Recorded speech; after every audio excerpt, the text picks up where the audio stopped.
maganda yung pagkakarekta niya. Rekta natin ito balik, ayusin natin para hindi talaga magkaroon ng loose contact. Kasi kapag ginalaw-galaw ko, may kindat-kindat yung kanyang neutralite, ito na yung ginawa natin mga kabutingting, yung pagrekta natin sa kanyang switch, sa kanyang ignition switch. Ito yung kasi dito yung ang sakit, itong harness na ito patungo ito sa kanyang dashboard, at dito rin kumukuha ng supply ng kuryente itong ating engine stop. Ito nasa rin magbabato ng kuryente patungo dito sa ating CDI, dito sa purong brown, galing yan dito. So ginawa natin, direkta muna natin. Ayan, kung titingnan natin ito mga kabutingting, kahit alugin mo pa, hindi na siya nagkindat-kindat, hindi na siya nag-beautiful eyes. So tingnan natin kung may kuryente na bang lumalabas sa ating motor, kasi ang problema nito kapag naka 6,000 RPM, hindi tumuloy-tuloy, hindi tutuloy, papalo lang sa 6,000 pero ayaw ng tuloy. Testing mo natin, try natin kung may kuryente na bang lumalabas sa ating dalawang ignition coil, kasi ito dapat yung ignition coil na isa dito, kailangan isa-isa nito may lalabas na kuryente. Nung sinik natin ito nung isang araw, dahil hindi tayo nakapagtrabaho hapon, walang kuryenteng lumalabas dito. So ngayon tingnan natin, narekta na natin siya, nakaswitch on na ito yung ating susyan, tapos yung ating battery. Pero naman 7-point system, okay na yan, hindi pa malabas dito sa kanyang isang dito mga kabutingting. I-check natin kung may kuryente bago malabas. Dito mga kabutingting, kahit anong lakas ng padjak natin, isa-isa lang yung kuryenteng lumalabas, hindi consistent. Kaya ito ang dahilan kung bakit hanggang 6,000 RPM lang yung andar ng ating makina. Dito, chinecheck naman natin yung kabilang ignition coil niya kung may kuryenteng lumalabas. Ganun pa rin, kung may kuryenteng lumalabas pa isa-isa, hindi pa rin consistent. Dahil may nakakita tayong kunting liwanag mga kabutingting, kunting kuryente, sinubukan pa rin nating pandarin para bago tayo magpalit ng pyesa, sigurado tayo na yun talaga yun ang sira. Andar na siya? Ayan, umaandar na siya, pero maririnig natin na pumubugak-bugak pa rin yung andar niya, tapos hindi ito tuloy-tuloy hanggang 6,000 RPM lang.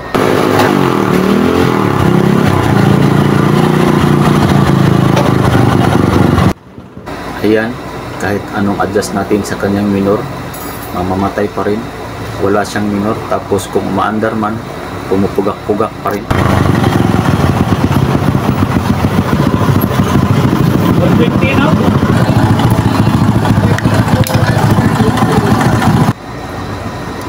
Yan, kahit anong adjust na natin sa kanyang karburador, asthmatic pa rin yung kanyang andar, pumupugak-pugak pa rin, parang inuubo.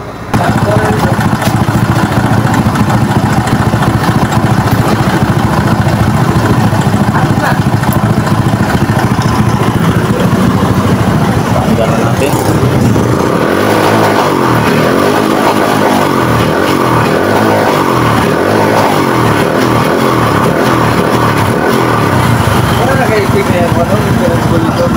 Ay, ito lang tawag bro.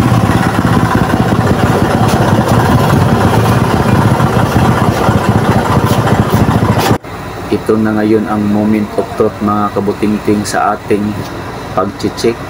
Kailangan na tayo magpalit ng pyesa dahil na-check na natin yung kanyang kuryente, yung kanyang continuity, mayroon naman.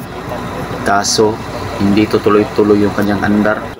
Nalinis na natin yung kanyang karburador at walang grounded yung ating motor.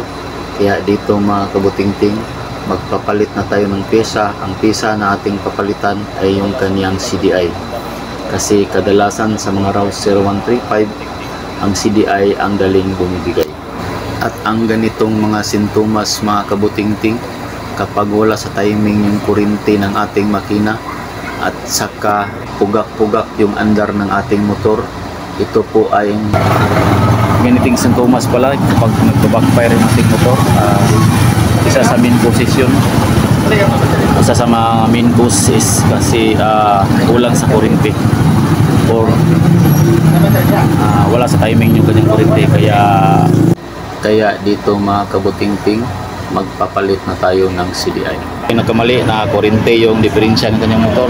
Sige mga kabutingting, mobilirada na ang upaw. Napaandar natin, kaso lang yung RPM niya hanggang 6,000 lang, ayaw pa rin tuloy-tuloy. So pinainit mo natin yung kunti para lumabas talaga yung tunay na status ng kanyang CDI. Nang uminit na siya, hindi na siya nagbabato ng kuryente. Kaya naisipan natin na magpapalit tayo ng bagong CDI ito.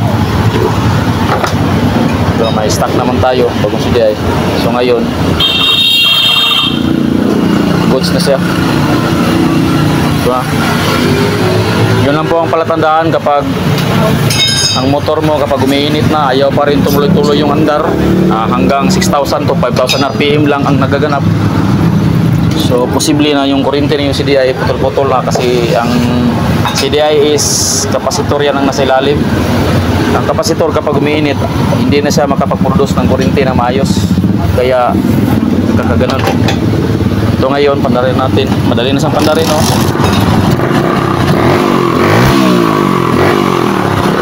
Kita natin siya kanya RPM. Wala nang gasolina. Testing natin mga kaputingting. Ulit. Kung kanina yung RPM niya nasa 6,000 lang, ngayon tingnan natin. Maabot hanggang 1,000 RPM yung kanyang motor. Ay, gumaganda na rin minor. Hanggang dito na lang po yung ating video tutorial sa ngayon. Maraming salamat po. Sana i-follow nyo ako, like, share, and subscribe. At ito naman yung kalbong mekaniko na nagsasabing buting ting everything. Salamat!